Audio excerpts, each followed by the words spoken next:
নাহমাদুহু নুসল্লি আলা রাসূলিহিল কারীম, আম্মা বাদ।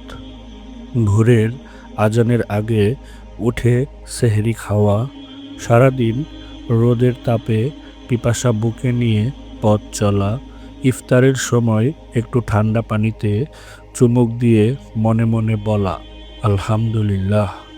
এই মাসটা ছিল অন্যরকম। শুধু পেটের উপোস নয়, এটা ছিল মনের সাধনা, নফসের সাথে লড়াই, নিজের ভেতরের অন্ধকার কোণগুলো একটু একটু করে আলোয় নিয়ে আসার চেষ্টা।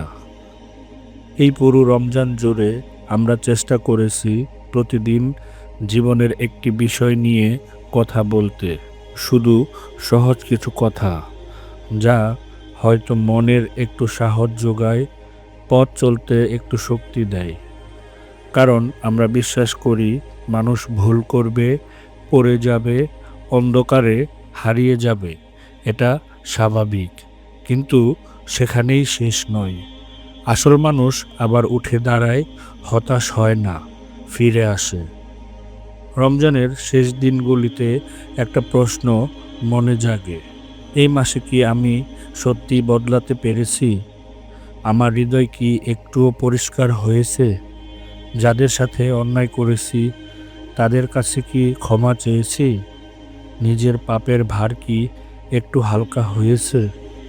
যে পেরেছে সে সৌভাগ্যবান, আর যে পারেনি হতাশ হওয়ার কিছু নেই।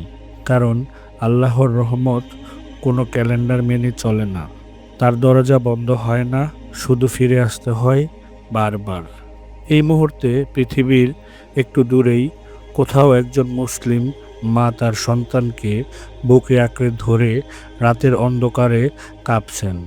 কোথাও সিয়াম রেখেছেন এমন মানুষ যার ইফতারের থালায় কিছুই ছিল না, তবুও তারা বলেছেন আলহামদুলিল্লাহ। তাদের ঈমানের কাছে আমাদের মাথা নত হয়ে যায়। যারা ক্ষুধার্ত, আহত, একা, তাদের উপর তোমার রহমতের চাদর বিছিয়ে দাও। তাদের ব্যথায় তুমি সাক্ষী, তুমিই তাদের জন্য যথেষ্ট। এই ঈদে পুরনো অভিমান থাকলে মিটিয়ে ফেলুন। যার সাথে কথা বন্ধ আজ একটা ফোন করুন। যে একা আছে তার কাছে যান, যে গরিব তার পাশে দাঁড়ান। কারণ ঈদের আনন্দ তখনই পূর্ণ হয় যখন সেই আনন্দ ভাগ করে নেওয়া যায়।